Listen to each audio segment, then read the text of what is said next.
What's up, Team Takeover? Wayne Shada here. Want to discuss the UFC Fight Night 24 show that happened this Saturday out of Seattle, Washington. But before I even begin talking about that, I kind of forgot to even mention the fact that there was a Titan FC 17 show and a M1 Global show that happened on Showtime for the first time, part of the Fedor Emelianenko deal that Strikeforce made.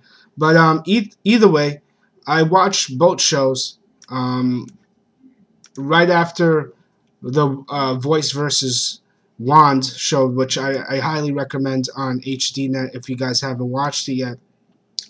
There was the Titan FC 17 show, and a couple of notable names on here. Bobby Lashley fought, Phil Baroni fought, and Abe Wagner.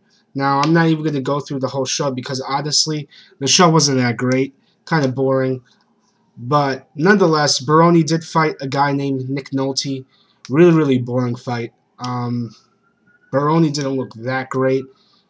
He wasn't helping out his chances being signed, trying to get a contract for the UFC in that fight. But nonetheless, he beat Nick Nolte by unanimous decision, no relation to the actual actor.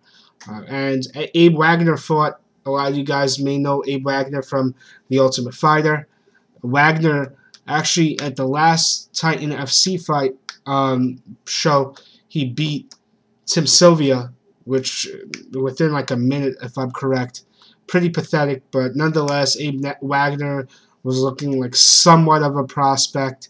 He did beat a big name, but he got submitted in the second round by Aaron Rosa, who, Rosa's a tough guy. Saw the fight. It wasn't that bad of a fight.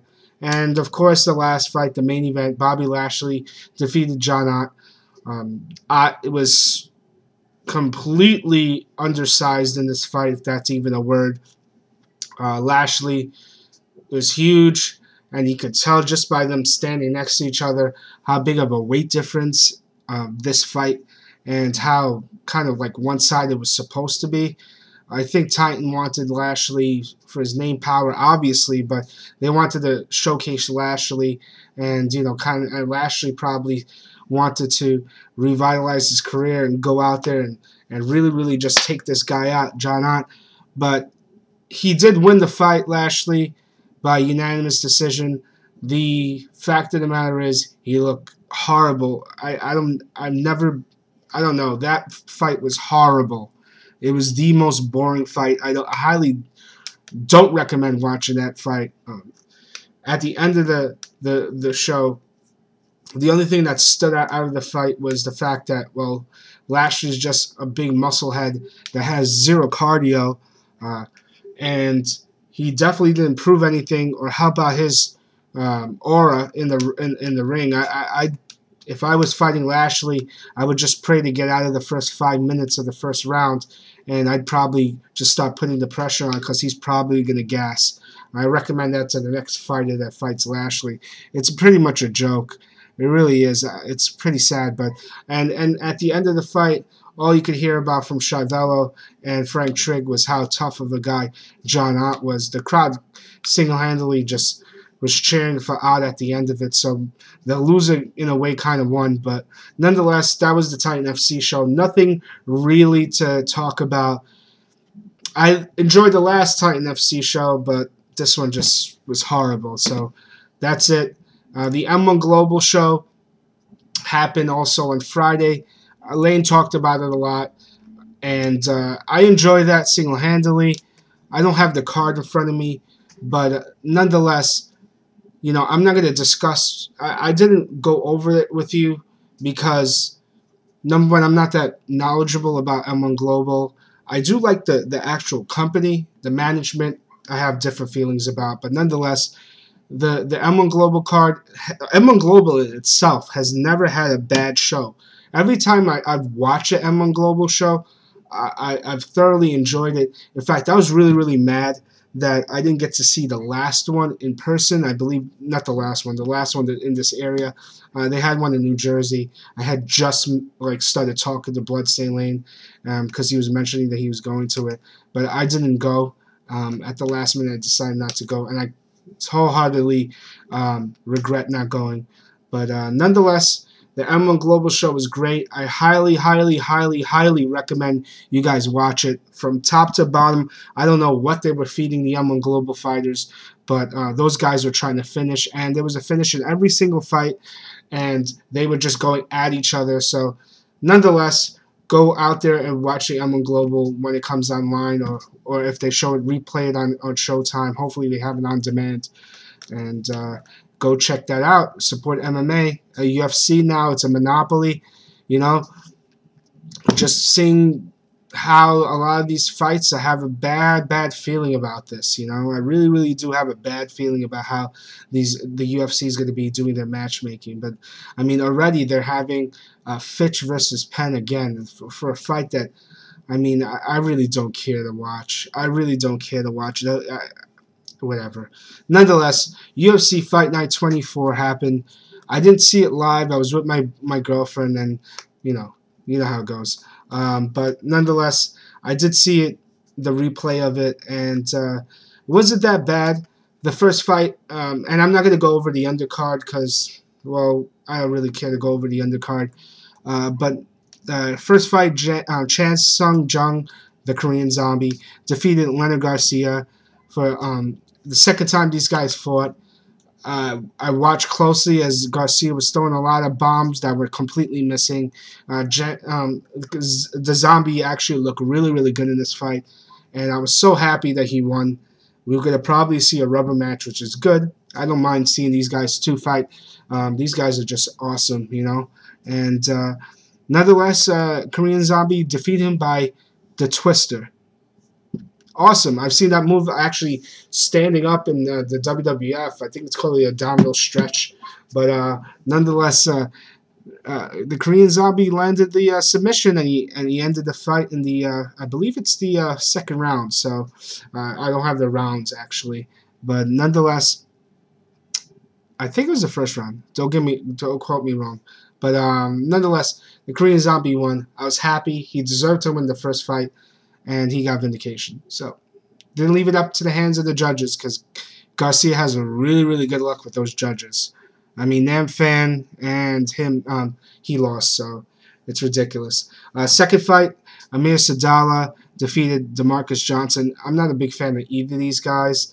Sadala, former Tough Enough champion or winner, but great fight nonetheless. I thoroughly enjoyed it. Second round TKO. Sadala's a prospect, and he's starting to look good. You know, he's had injuries here and there, and his last fight, if I'm correct, he put a beating down on Phil Baroni. That crushed my heart. But nonetheless, DeMarcus Johnson gets TKO'd in the second round. Sadala had him. I think he grabbed his arm and was just elbowing, constantly. So pretty brutal way to go out. But we're going to see a lot of Sadala, I guess, this year. I expect Dana White and the UFC hype train to kind of push him a lot. Third fight of the night was Anthony Johnson against Dan Hardy. I had Dan Hardy winning this fight, and I am wrong. Johnson came in there first off. He made weight, which was great, and he didn't lose any cardio in the meantime. He obviously just outweighed. He looked huge there, and just took down Hardy at will. Pretty good. Kind of felt bad for Dan Hardy. I like Hardy. Not a big fan, but I like Dan Hardy. I like the whole outlaw gimmick and the fact that he just looks like a rotten, Englishman. Shout out to Stu and Mo and Fletch out there, English guys. But nonetheless, Dan Hardy, man, tough loss for him. He just seemed to be out wrestled, and Johnson kind of just took him down at will. And but nonetheless, it was a good fight. I'm not going to complain. And that's it. I mean, there's nothing more to say. Who knows what's going to happen in the future. Hopefully Johnson can stay somewhat in the range of 170 pounds. We'll see how that goes. Last fight of the night, Phil Davis versus Little Nog. Just, in my opinion, a disappointing fight. just because, well, I did predict Phil Davis, Mr. Wonderful, and we all know who the real Mr. Wonderful, Paul Orndorff. He's the real Mr. Wonderful. But nonetheless, Phil Davis won. I predicted that. Pretty much what I predicted was he was going to try to take Lil Nog down at will, kind of what Bader did. And that's what he did. Nog won the first round, in my opinion. But Davis kind of started to take him down in the second and third. The wrestling kind of just overwhelmed Lil Nog. Another Pride legend loses. I'm not that hurt because I'm so used to these Pride guys losing now. And I'm so used to like just being disappointed in a lot of my picks. But I was really upset that I was wrong in this fight. Lil Nog has nothing to be ashamed about. I mean, he was in it. He was trying his best to try to win this fight. But just Davis was just too much. He still is a far, far away from fighting John Jones. Two different styles. I don't want to hear about people saying, let's see Davis and John Jones fight. John Jones would wreck him. But nonetheless, a great card for, I guess, a free show. If I had to pay $1 for this, I would have completely been angry and been cursing out the UFC. But it's free. It wasn't that great of a show as far as like of all the shows. Nothing really out of this that I'm going to go, wow, I really, this is a remarkable event. But that's it. Thank you for watching. Hopefully I got the ums down. I'm trying to cut those down every week. We'll see how this goes.